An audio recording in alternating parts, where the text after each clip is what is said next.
Good morning, everyone, and thank you for joining me. This is Agent Power Huddle, and I'm Ed Laine. I am a broker here in Seattle, and I cover scripting every Thursday. And if I can get my screen share going, gotta make sure you.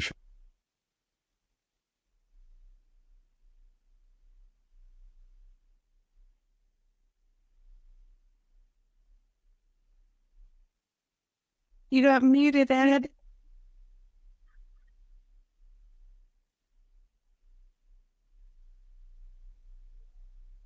That's weird. I was talking the whole time, and now I'm muted myself. Can you hear me now?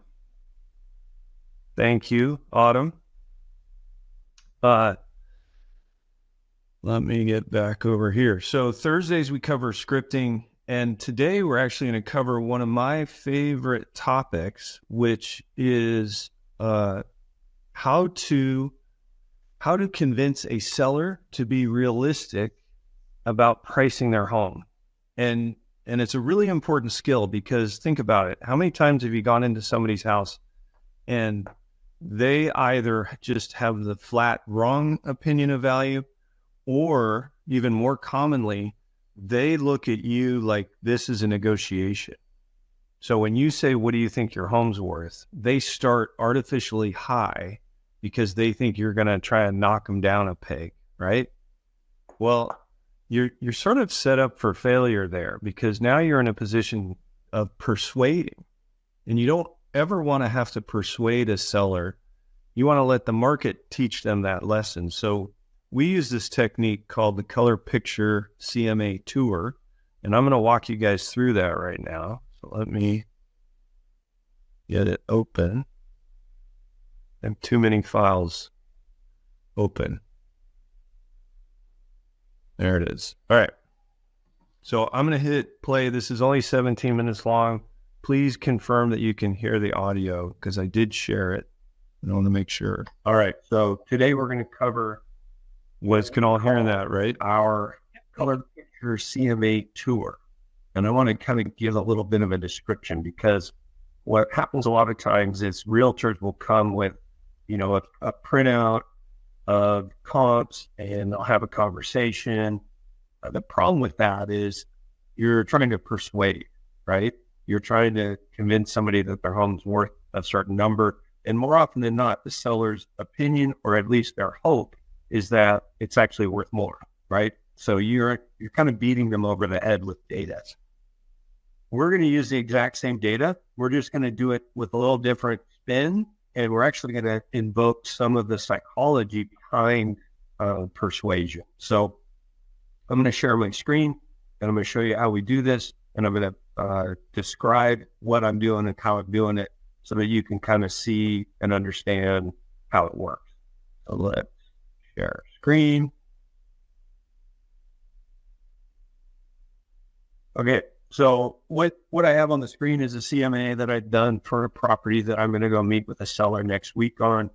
And I always want to go to any meeting with a seller, a prospective seller, planning to sign them, right? So I always bring the complete package of paperwork. I have preloaded folders here in my office. I just grab a folder and go. But I also do the CMA, because if all goes well, they're going to sign a listing agreement. They're going to want to talk about list price strategy. We have a whole other video on how to design a proper list price strategy, because the list price and the market value are rarely the same number. So this video is about that process of showing somebody what their home is worth and helping them arrive at a number for a market value number, so that we can then have that conversation. So the thing that you want to pay attention to, and you might want to screen grab, is I'm actually going to take these comps and I'm going to print a set of forms and reports that facilitate this conversation that we're going to have. So if you go down here and I've already pared down the comps to the quantity that I want. You want to have at least 4 comps in order for this to be effective. Ideally, it's 5, 6, maybe 7. I actually count 8 because I want to rely on the sold, of which there's 6, but I also want to educate my client on what the competition is. So I included a couple that have not yet closed and active and a pending. So then I click on CMA, and it takes me to the wizard that's going to help me create one of those fancy CMAs. I don't want a fancy CMA. What I want are photos of the comps only, like the photo gallery report, and then the data so that I can use that information, right? So if I click on pages here, this is the list of pages out of these sections of available pages. Just screen grab this list right here, and it's going to give you what you need for this process, right? So I print those, and then I bundle them. And by bundle, I mean I separate them and staple them into small groups. But I bundle them into what I'm going to call my master package, right? And the first page of the master package is the map, because sometimes you're showing comps to a seller and they're asking, where is that in relation to my house, right? So if I found their home as a previous listing, it would show up here. If it doesn't, I'm going to put a little star where their home is, right? So I'm going to be able to show them, oh yeah, this one's around the corner from you. This one is, on the other side of the freeway from you, so it's less valuable, whatever, right? We want to make sure, actually I wouldn't use that other side of the freeway column, but you know what I mean, right? We're going to figure out which comps are the best, and then they may ask you, where are they in relation to their home? And most of the time, the sellers are very familiar with, oh yeah, that side of the neighborhood is nicer or more valuable or less valuable or whatever. And then, this package was 60 pages, and I broke it into just the first 12 pages, and I stapled those together. So it gives me all the details and data about the comps that I've chosen. The other thing that I'm going to do is I'm going to note what I think the value is, what I think the as repaired value could be. And remember, I haven't been to the home yet when I'm preparing this, but I'll have a sense of what the top end of the market is for that neighborhood. And then I'll try and opine if I think it's going to be a moving concierge candidate or not, right? The other thing I do is this little box right here. If you can look in the camera on my screen, it's actually a stamp that I use. And I stamp on the paper so that I can write what's the year built, bed, bath count, square footage, lot size, or other notes like, is it remodeled? Is it original? Whatever, right? So that's the subject property information. And you'll notice it's on page 2. So when I'm holding this packet of papers, they can't see what my opinion of value is yet, because I don't want to disclose that until we've played this game. Then this is all the prep work, right, before I've gone there. The next thing I do is I staple the packages by house. So this house is 711828. All 5 pages are of the photos of that one house, and that's the end of the 5 pages, right? So this is one 5-page bundle of photos for one specific house. I've stamped it with the information for year built, bed, bath, square feet, etc. And I'll have already written on that information. This yellow line over here, this is just where I'm going to write down, while we're playing the game, what they're guessing these homes are worth or what they've sold for.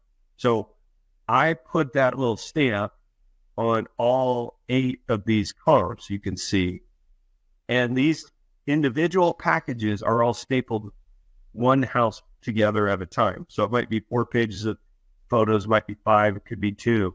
Some agents are quite lazy, right? So here's a 4-pager, here's a 7-pager. So this person used most of the 40 available photos, and that's great, right? So here's the setup for the game. And it will stop sharing my screen so you can see me, and we'll come back to those images. So the psychology behind this game is that humans inherently like contests and games. It's quite the exception to find somebody that doesn't. So when we play games, we want to win, right? So what happens is you come to this conversation and the homeowner has a preconceived notion of what they think their home is worth, right? And in some instances, if you were to ask them what their home is worth, they'd actually give you a number that's higher than what they really think, because they think this is some sort of negotiation when it's really not. We're just trying to see where they think their home is worth, right? So what happens is the consumer comes to the conversation with this hope of getting $1 million for their home, right? So this hand is their hope and aspiration for a certain number and value for their home. This hand is their desire to win the game. And this desire is quite low at the beginning because they didn't even know they were going to be playing a game, right? So they're hoping to get $1 million. They couldn't care less about winning some silly game, right? But then you push one of those bundles of photos in front of them, and they make their first guess, right? And in their first guess, they see a house. If you ordered them correctly, you want to make sure that you put them in a sequence that will help retrain their brain, right? So the first guess usually is a home that's superior to theirs. And they're going to go, if I want $1 million, that house better have sold for 1.1 or above, right? So they're going to guess 1.1 because their hope for $1 million is still alive. And then you break the news to them. Actually, that one sold for 925. Boom. Their hope for $1 million just got injured, right? And they were wildly wrong on their guess, so their desire to be right just increased.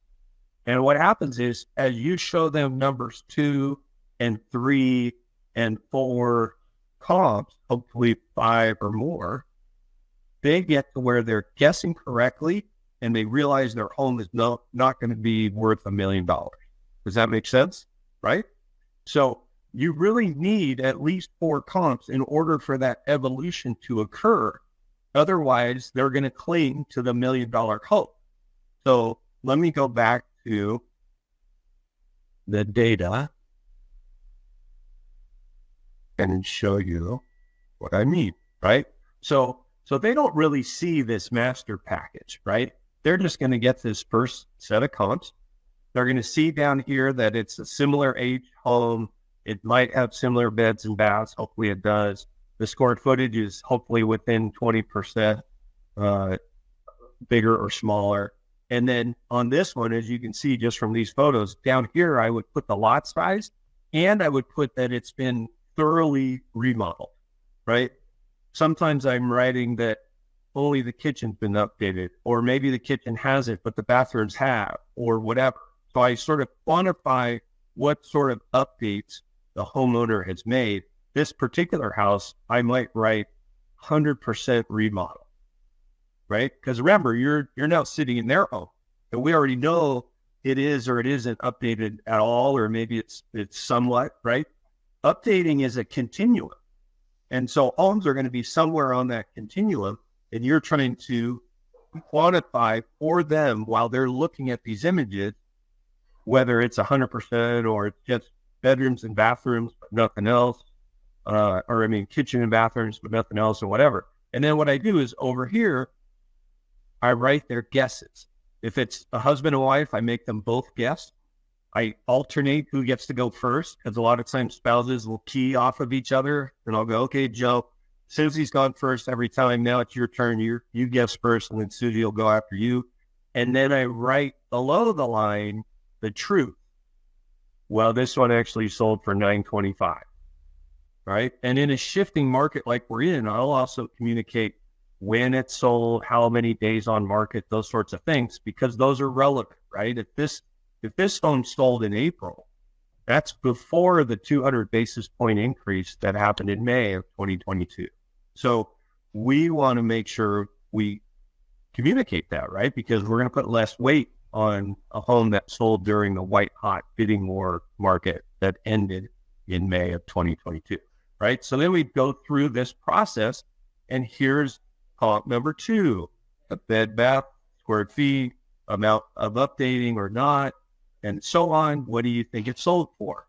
And then they will guess. I will educate them on what it actually sold for. And what you're going to find as you go through these comps is that their guesses become more and more accurate, and the gap becomes smaller and smaller.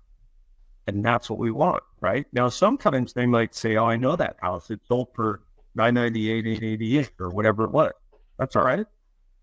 That's still educating their brain, right? So we go through this process. We play this game. They now have sort of gotten their brain more dialed in, right? And what we have is we have a continuum of prices, and usually that continuum also lines up with the condition, right? And the more updated homes sell for more money, that sort of thing. So then what I do is I take each of those packages, right? In this case, I have 8 comps, and I lay them out on the table in the order, and I do it opposite me, right? I'm facing them. So I put the lowest one on my right, their left, up to the highest and most expensive one on my left, their right, right? So they're reading them from left to right, and they're going up in value from left to right. And then what I tell them, or I ask them, is, okay, where do you think your home fits on this continuum? And I make them physically spread the papers out and go, oh, well, mine goes in between these two or whatever, right? And then that makes it super easy for us to go, okay, well, this one sold for $875 and this one sold for $885. So your value is in between those, right? They might say, this doesn't happen very often, but it can happen. They might say, you know what? I don't care about any of this. My house is worth $1 million. Well, then you, the realtor, have a decision to make. Do I work with these people or not? Because it's not going to do you any good to list a home at $1 million when it's clearly worth under 900, right? So you might say something like, you know what? I'm probably not the right guy to help you get your home sold. And they'll be like, why is that? Well, because my system is designed to generate the absolute most return on your investment, but I'm not going to touch that number that you're hoping for. Now, if you want to wait until appreciation lifts your home closer to $1 million, we certainly would be the first firm to get you that number as we got closer to it, but that's not today. And then what I'll ask a lot of times is, why not stay? And that will really dig into their emotional why, right? They're going to say, well, we want to be with our grandkids down in Florida or whatever it is. Well, you can't be unrealistic in your pricing in an effort to have more money when you get down to Florida. The market doesn't care what your motivation is. The market cares what the value is, right? So again, that's an exception. It's a pretty rare exception, because more often than not, this process that calls getting them to be realistic and their desire to win a contest trumps their desire to get $1 million, and they become more realistic as a result of this process. So that is the color picture CMA tour process. That is how you get an overzealous seller to be more realistic. And that's how I deliver CMAs always, right? Because it's pretty unusual that seller who's realistic and grounded in, oh, my home's only worth $875,000. I recognize that. No, they're always hoping to get more money. So that's our job, is to get them more money. But we also need to have a realistic and intelligent conversation about how to price the listing so that we can maximize the sale price, right? That's a whole separate video. It's all about the 3 different numbers that we have to communicate to a seller. And that's another differentiator for us, because most realtors just think there's one number, and they're not very good at identifying that one in the first place. There's actually 3. So go check out my video on the 3 numbers that you have to be able to communicate to your sellers. And that's it. Have a great day.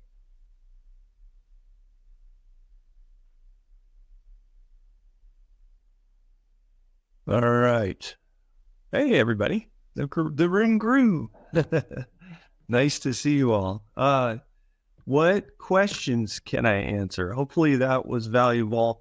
It's funny that I'm wearing literally the same shirt today that I wore when I made that video. I need to That's get more. exactly what I was thinking. It was very meta. I was sitting watching going, wait a minute. That's familiar. Does that make sense though? This truly is a psychological play, right? And it's really designed to help somebody and facilitate that.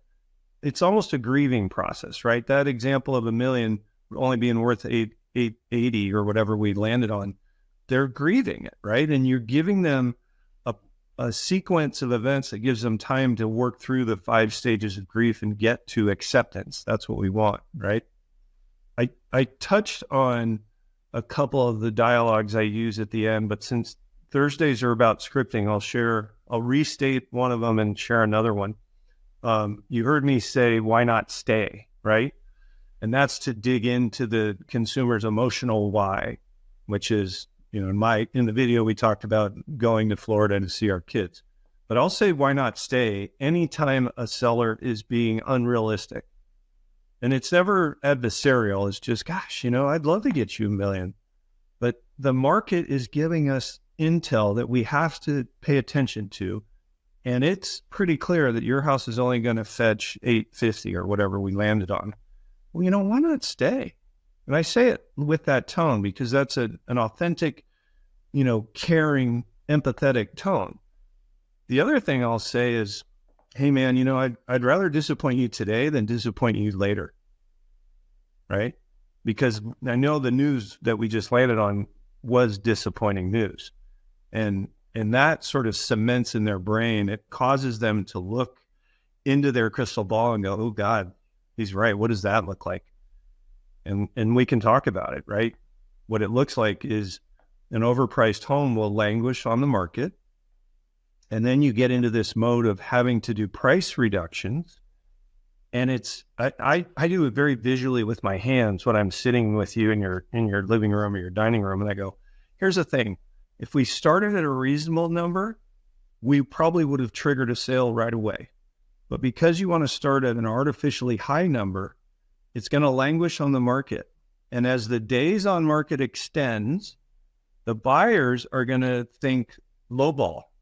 And they're going to write offers down here and you're going to be offended and you're not going to accept those offers. But all that's going to do is cause your days on market to get even longer, right? And then you do a price reduction. The days on market is still affecting them. So now they're making a lowball offer based on a new number, right? And so they're still offending you. And you get into this game where you have to do a big enough price reduction to actually intersect that race to the bottom. So it's a huge mistake that could cost you a lot of money. And I've seen it played out. I'm pretty good at pricing homes, so I don't put myself in that situation, but I also sell bank-owned properties. I've sold over 1,000 REO in my career, and I've had asset managers who said, thanks for your opinion of value, but I want to price it here. I'll give you one funny, good example, and then we'll open this up to questions and also requests for other scripts if anybody has a situation. But the funny story is I did a BPO on this house in Renton, Washington, which is near where I am, and it came in at $625. And the asset manager emailed me and said, why the hell are you trying to steal my property? And so I called her because that's offensive to me, right? I'm like, whoa, what did I do? So I call her and she goes, I've gotten an appraisal and another second opinion BPO, and they both came in $200,000 higher than yours, $825. And I giggled a little bit and I go, let me guess, they both said it's a 3,400 square foot house on a third of an acre in this neighborhood. She said, exactly. I go, did they mention it was 12 bedrooms and 8 bathrooms and an adult care facility? Well, no. Neither of them did. That's why it's not 825. It's not a mini mansion. You guys have all seen those sort of McMansions, right? It's an adult care facility, handicap ready. So they aren't going to sell for as much as a decked out 3,400 single family residence, right? So anyway, she listened and then still priced it at 750 because in her mind she was splitting the two opinions. We sold it for 600 after 180 days on the market. Guess where it would have sold if we would have priced it at 625? It would have sold at asking. So, you know, you guys aren't in that REO scenario. You're in a retail scenario. So you have to be comfortable with walking away. None of us are served by an overpriced listing. But if you're in that situation, try those two dialogues. You know, I'd rather disappoint you today than disappoint you later. And why not stay can help a seller all of a sudden snap out of it. So any questions on that process and the game, or any scripts that you guys are wondering what I would say in a certain situation?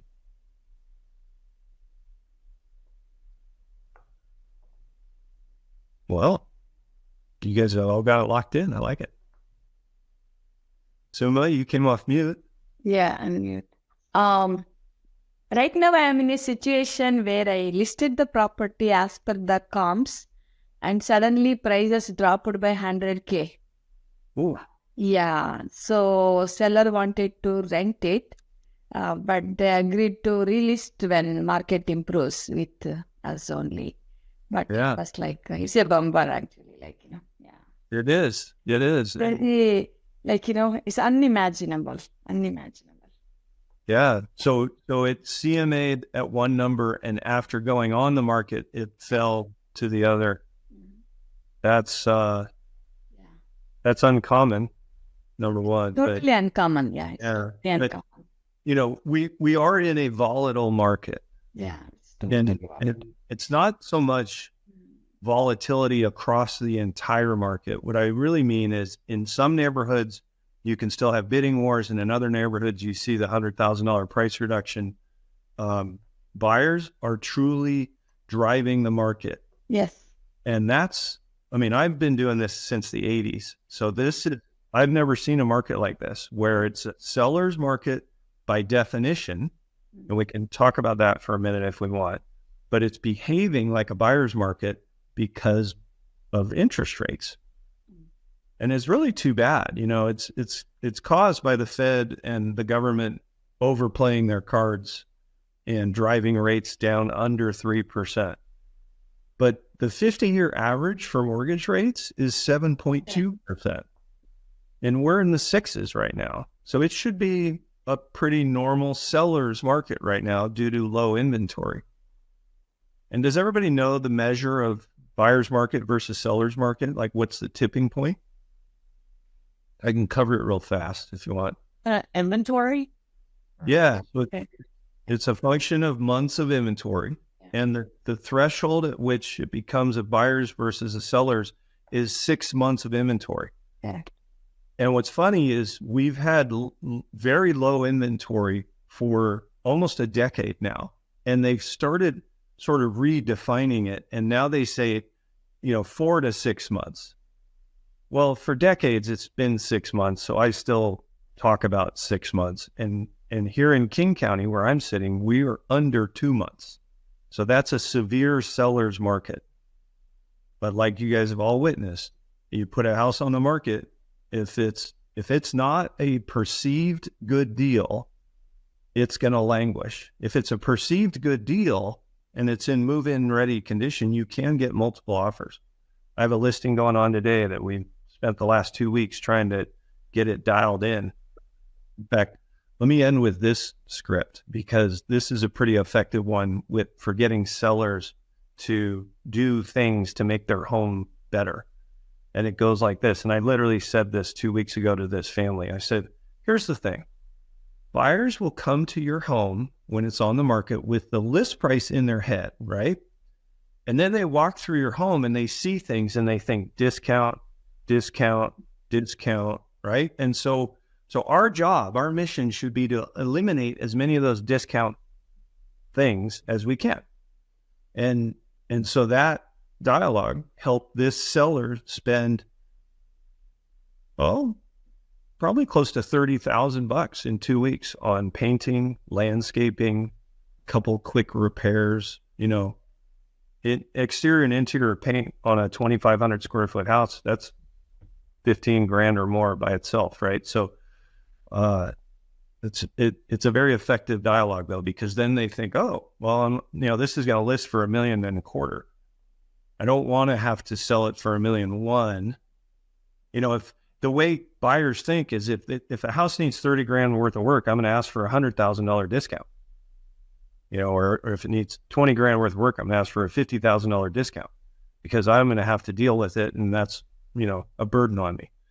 So if you can eliminate those things, you'll sell faster and you may have a better shot at multiple offers because we are still in a seller's market. Do you think in my situation, is it okay to tell them that market might take another 1 year to get improved? Do you want to sell it or rent? Oh no, I wouldn't set myself up to wait a year. I would say it in a way that doesn't guarantee how long it's going to take, but I would tell them, here's what we should do. We should update the market analysis every month so that we can be in position to put it back on at the time when it's right. And I would warn them, right now, I'd warn them, hey, one thing that we can be pretty confident of is putting it back on the market in November or December is probably not going to be prudent, right? Because they don't anticipate a spike in appreciation during the holidays. But January will be the first opportunity that we may look at and decide it is a good time, right?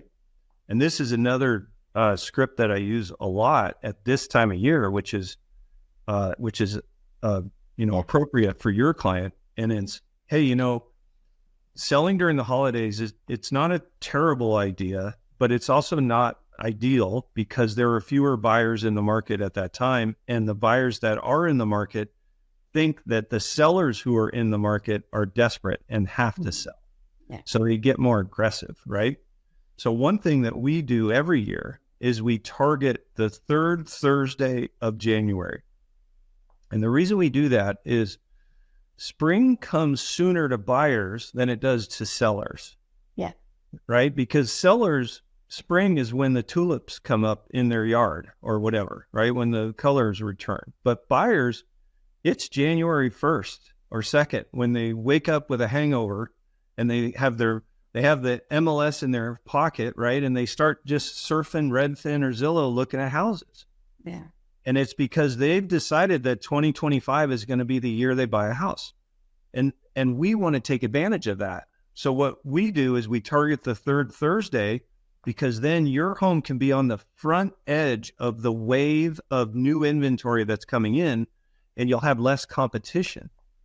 And just so you guys know, you may do this differently, but we put all listings live on Thursday. That's why I have one going live today.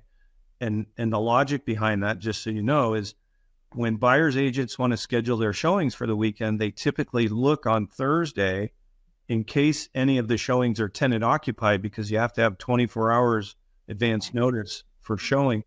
So we want to be at the top of the list by coming on the market on Thursday. So the third Thursday every year is usually a place and a day where I bring multiple homes on the market. This year, I brought 2 listings on the market on the third Thursday of January. It was the 18th, I think, or the 19th. And they both went for over 100,000 over asking. Because you guys remember, January rates fell 200 basis points and it spiked the market.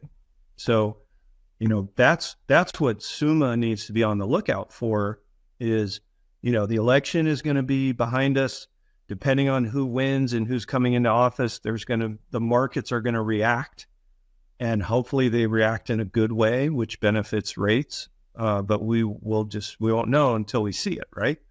But that's why you're going to want to still do a CMA in November and December, so that you can be providing value and a service to your clients, right?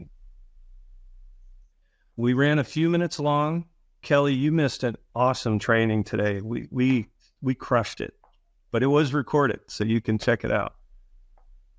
All right, everybody. I hope you have an awesome rest of your day. Thanks for hanging out with me. And feel free to email me if you have questions or if you have scenarios and topics you'd like me to cover, because we're going to do scripting every Thursday for the foreseeable future. So spread the word. All right. Thank you. Thank you so much. Bye. Thanks, everybody. Have a great day. If you'd like more information or to get connected to the Agent Power Huddle, join our free Facebook group. This call was designed for the agents in our EXP organization, but open to any agent from any brokerage. If you're a guest and you're interested in learning more about EXP or our specific resources within the Agent Collective, reach out to the person who invited you to this call to get more info. Produced by the Agent Collective Media Network.